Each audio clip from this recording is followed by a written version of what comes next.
Hello, I'm Paul Beckwith, and of course this is Shackleton the Explorer. You know, he's purring quite comfortably. He's alright, he's an old cat now.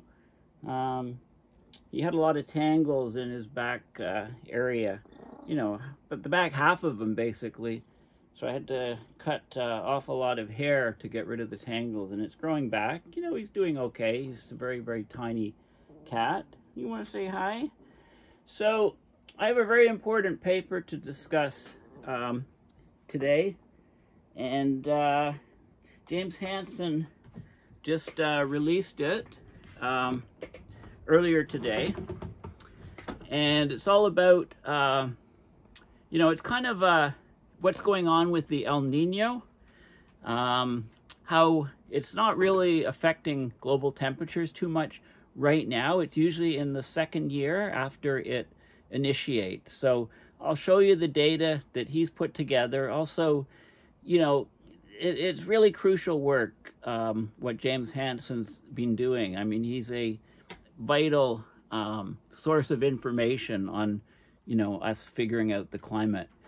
And the biggest thing, of course, is the Earth radiation, the Earth energy imbalance. You know, it's basically, it's very simple in concept. It's energy in minus energy out. As long as there's more energy coming in, the planet's going to warm. And that, you know, the imbalance has doubled. It's gotten twice as bad as it was in a very, very short period of time. So I'll talk about that and how, you know, what we have in store for ourselves in the next few years in our climate system.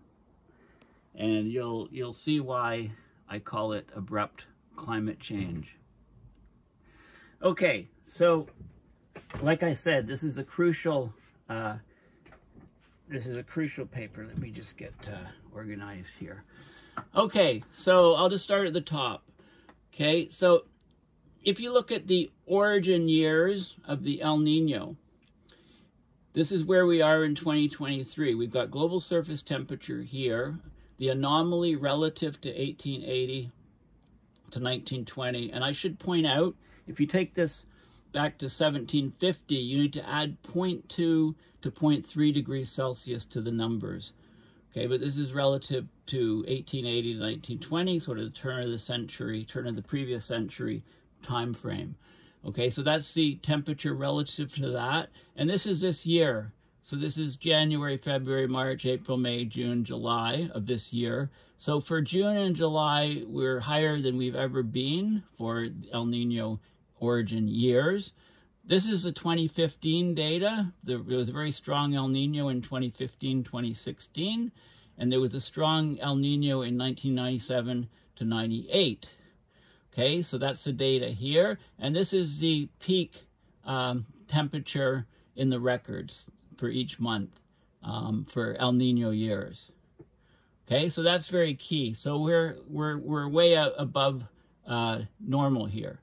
Now, if you look at the peak years of El Nino, the peak year of for the warming is usually the year following when it initiates. So the 1997 El Nino, in 1998, it was much warmer. Compare this blue curve to this blue curve. And in 2016, it was a very powerful El Nino. This is the 2016 data here, you know, setting all of these records earlier on in the year and another record here.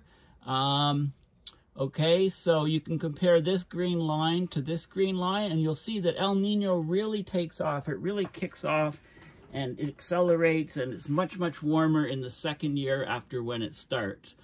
Of course, we don't have the data yet for 2023, for 2024, right? The El Nino just started, and so if we follow the trends from the blue line here to the blue line here in 1997 to 98, if you follow the green line in 2015 to the green line in 2016 and take the difference between those curves, you can expect, you know, we're going to blow away the 1.5 degree temperature probably, you know, next year. I mean, it looks almost, you know, that's the way the trend is going. Okay, so that's a very, very significant thing. This is, just Google this paper. It's called, Uh-Oh, Now What? Are we acquiring the data to understand the situation? And it just came out August 14th, 2023, so yesterday. Okay, so basically the global temperature in June and July, right here, it shot far above the prior records for those months for the 140 years of good instrumental data. You know, back to 1880, that's 143 years ago. Early indications are that warming exceeds expectation based on only the long-term trend due to increasing greenhouse gases plus the emerging El Nino. 3 additional mechanisms will have a near-term effect, with the result that the 12-month global mean temperature likely will pierce the 1.5 Celsius warming level before this time next year, and that'll be for the whole year. Okay, uncertainties in present analysis draw attention to the inadequacy of and the precarious state of crucial global observations. Okay, so let's have a look at here. So suspicion that global warming was accelerating was already created by the warming rate between 1997 to 98 and 20 to 15 to 16 El Niños. So if you look at the global warming between 1970 and 2010, it was 0.18 degrees Celsius per decade. That's the best linear fit, 1970 to 2010. It's the green line here. Okay, this rate increased to 0.24 degrees Celsius per decade between the 2 super El Niños, the 1998 one and the 2015 one. The slope actually increased to 0.24 degrees Celsius per decade. But it gets worse than that. Okay, the latest paper, Global Warming in the Pipeline, or the previous paper, James Hansen clearly shows that from 2010 onwards, the fit, instead of being 0.18 degrees Celsius per decade, it's 50 to 100% higher. In other words, it's trending between 0.27 and 0.36 degrees Celsius per decade. And I talked about that extensively when I discussed the paper, Global Warming in the Pipeline. Okay, so those are key facts. Now here, the Nino 3.4 temperature anomaly, so it's a region in the Pacific, and the temperature anomaly there determines whether we call it an El Nino, or a warming, or a La Nina.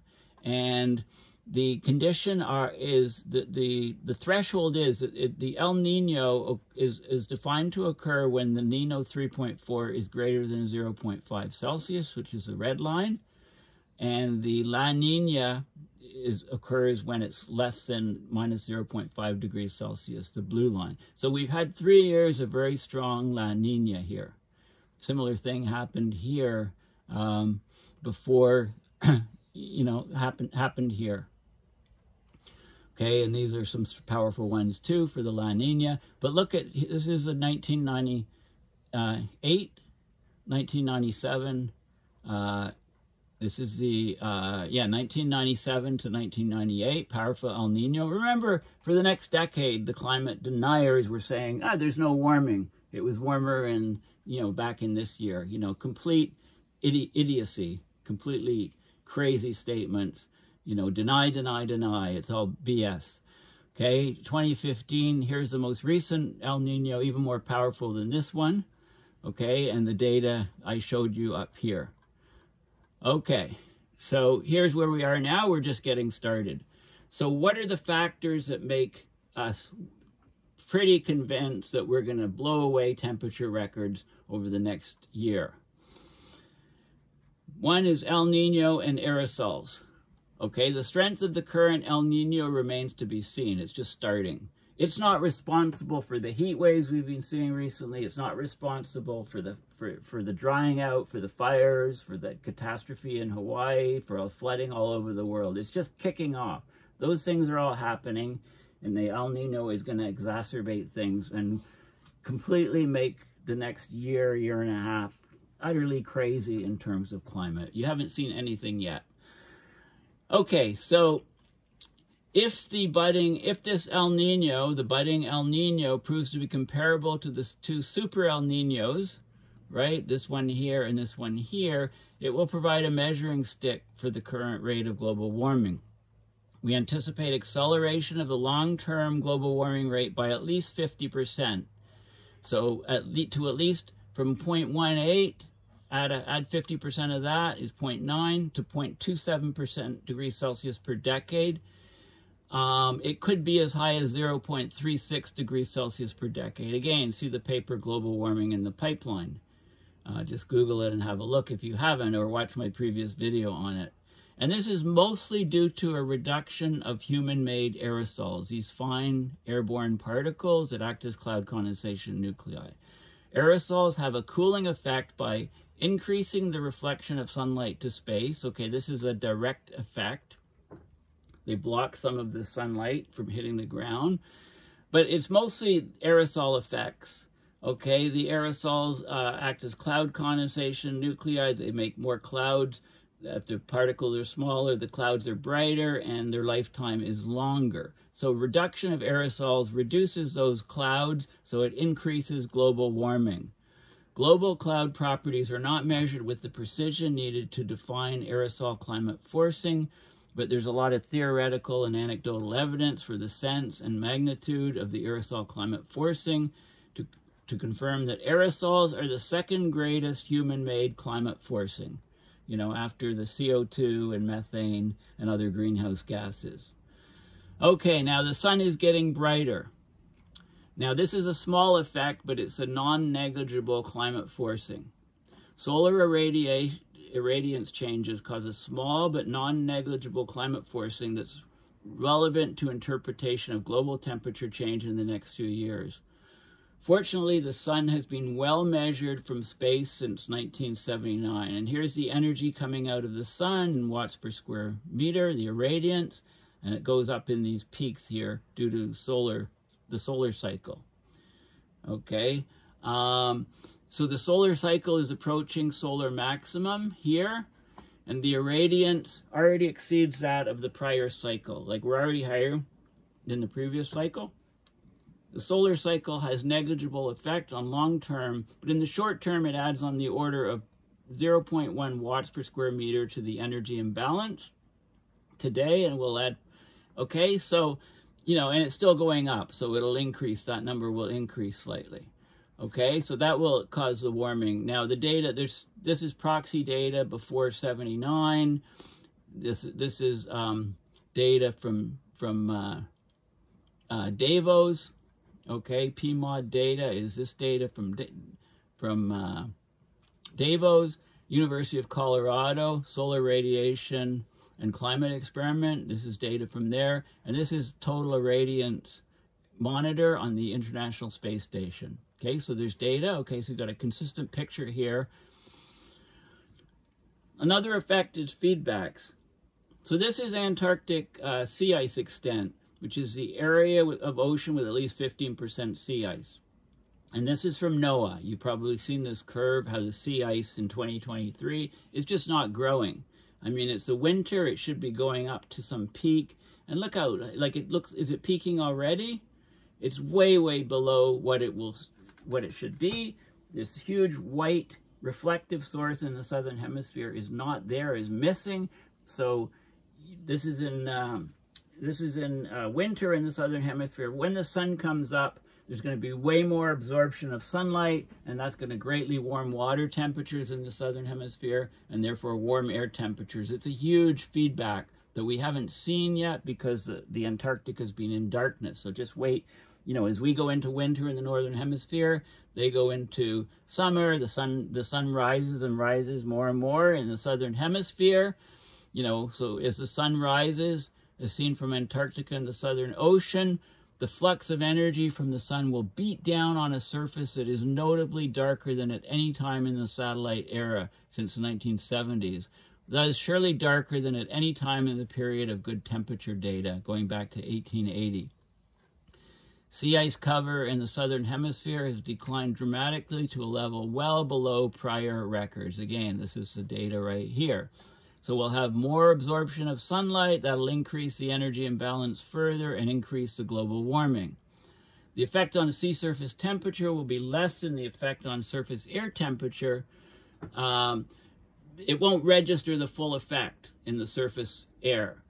Okay, the important matter is the effect on the Earth's energy imbalance, the EEI, which is now being measured reasonably well by the combination of satellite measurements of planetary radiation balance and in the field measurements of ocean heat content, and that's in figure 6. We'll get to that in a minute. Okay, so his is the Earth energy imbalance right here. This is a 12-month running mean. Right here, you know, back here it was 0.71. Here, you know, it's pushing, you know, it's, look how high it is. Okay, the mean here is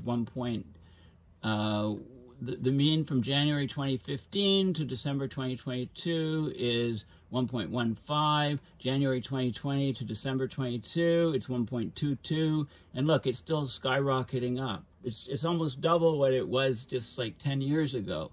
This is very, very bad. There's way more energy coming in than going out.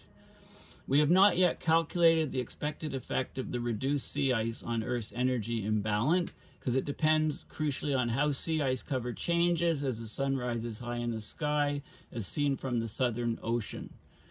Okay, and that has to account for cloud effects, cloud shielding. But it is clear, abundantly clear, that the reduced sea ice cover will cause a significantly increased push or driver for global warming.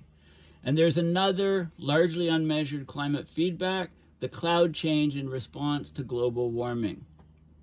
Okay, the recent revelation, the paper, Global Warming in the Pipeline, there's a link to it right here, so have a look at it. And that's from paleoclimate data, and it shows that the equilibrium climate sensitivity, in other words, for a doubling of CO2, is actually 4.8 plus or minus 1.2 degrees Celsius. So it varies from 3.6 to about 6 degrees Celsius. It's huge compared to the presently accepted value by the mainstream science community, which is just wrong. Okay. So because it's this number, 4.8, instead of what is expected by the you know, mainstream science of 2.5 to 3 Celsius for doubling of CO2, okay, that means that clouds provide a strong amplifying climate feedback, because without cloud feedbacks, it's about 2.5 to 3. Okay, so clouds are also reacting to changing atmospheric aerosols. Okay, so the microphysics of clouds, the changes in the size distribution and the phase of the cloud particles, etc., is changing. So although global monitoring of aerosol and cloud microphysics has been proposed, it's not been achieved. But we need to understand that to actually derive what's going on, but we basically know what's going on. We just have to show why it's so high. Why the EEI, the energy imbalance, is so high. Why is it taken off since 2010? You know, 2010 here's where we are, and it's going higher. And this is probably due to a reduction of the aerosols from cleaning up shipping fuels. Okay, so the crucial observations are, despite the obvious importance of understanding the reasons for climate change and the actions needed to restore a propitious climate. Now, do you know what a propitious climate is? I had to check. Propitious just means a good chance of success, a favorable climate.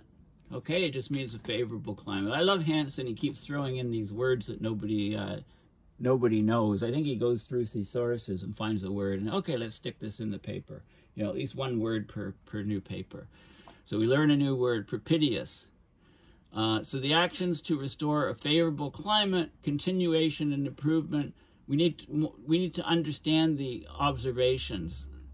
Continuation and improvement of some of the most fundamental observations are at risk.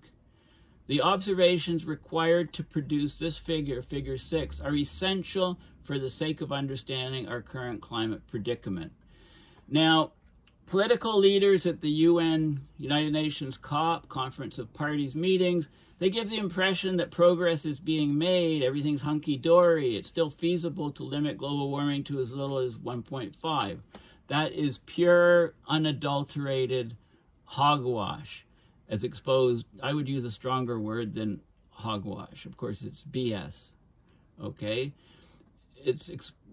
So the idea of 1.5 is pure, unadulterated BS, as exposed by minimal understanding of Figure 6, the Earth energy imbalance. It's important that the remarkable observations that allowed construction of the Earth energy imbalance are continued and improved. This is a greater challenge than governments may be aware of. Precise observations are needed from space and throughout the global ocean in order to derive the Earth energy imbalance. Measurements of Earth's radiation budget from space were largely a product of the burst of government spending in the 1990s on NASA's Earth observing system. Okay, as yet there are no firm, adequate plans for long-term continuation of these observations. NASA tends to think of itself as an agency that develops scientific and instrumental techniques, while continued long-term observations should be carried on by others. But in the case of climate change, long-term observations are the science.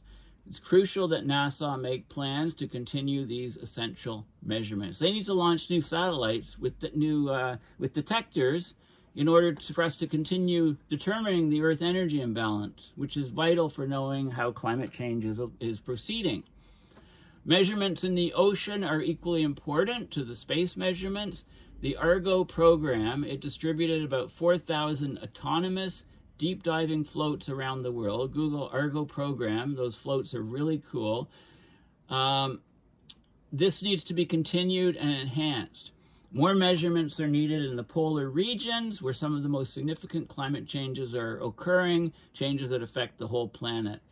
The U.S. National Atmospheric and Oceanic Administration, NOAA, has provided a large fraction of the Argo floats, but many other nations contribute. The program should continue their development. We need more and more floats. So basically, we're in a new climate frontier. The leap of global temperature in the past 2 months is no ordinary fluctuation. It's fueled by the present extraordinary large Earth energy imbalance. EEI is the proximate cause of global warming. And if you're not sure what proximate is, right-click, search Google for proximate. The cause of something, the closest in relationship, the immediate cause. Okay, so it's the immediate cause, the most direct cause. The large imbalance suggests that each month for the rest of the year may be a new record for that month. We're entering a new climate frontier. And then when the El Nino kicks off, you know, the year after it's initiated, which is 2024, then it's going to blow the stops off of everything. Now, when Hansen gave a TED Talk 10 years ago, EEI was about 0.6 watts per square meter, averaged over 6 years. You know, it may not sound like much, but it equals the energy of 400,000 Hiroshima atomic bombs per day, every day, going off. Okay, the energy released from 400,000 atomic bombs. That's basically the Earth energy imbalance. How much the Earth is heating. Well, that's doubled now. We're doubled to 800,000 Hiroshima atomic bombs. It's approximately doubled. Most of that energy is going into the ocean. If the Southern Ocean sea ice cover remains low, much of that excess energy will be poured into the Southern Ocean, which is one of the last places we want it to go. So why is it one of the last places we want it to go? For a number of reasons, but it's vital for the AMOC. It's vital for the overturning ocean circulation. Okay, it's vital for the absorption of CO2. Okay, the Southern Ocean is a huge sink of CO2. If the surface water temperature is much, much warmer, you can't dissolve as much gas, so there's be much less CO2 in the ocean, so the CO2 in the atmosphere will spike. You know, and there's a dozen other reasons, but I'll talk about, do another video on Antarctica very soon. But this does not mean that the problem's unsolvable, according to Hansen, you know, always the eternal optimist. It's possible to restore Earth's energy balance. Perhaps if the public finds a taste of the new climate frontier to be sufficiently disagreeable, we can begin to consider the actions needed to restore a propitious climate. I love that statement, a favorable climate. You know, is it disagreeable to get your entire town incinerated in a matter of hours? You know, with the loss of well over 1,000 lives probably. I mean, there's 1,300 people missing in Hawaii on Maui. Well, where do those people go? I mean, did they not count them leaving the island? You know, or are they just, have they been turned to ash? You know, ashes to ashes to ashes, dust to dust. You know, the fire was so hot, they identified remains of many people, but they've only used DNA to identify 2 of the people, right? Many people will just have vanished from the face of the earth with the Hawaii catastrophe, and that's only happening more and more often, let alone the floods, etc., etc. So anyway, this paper is vital for understanding the Earth climate system.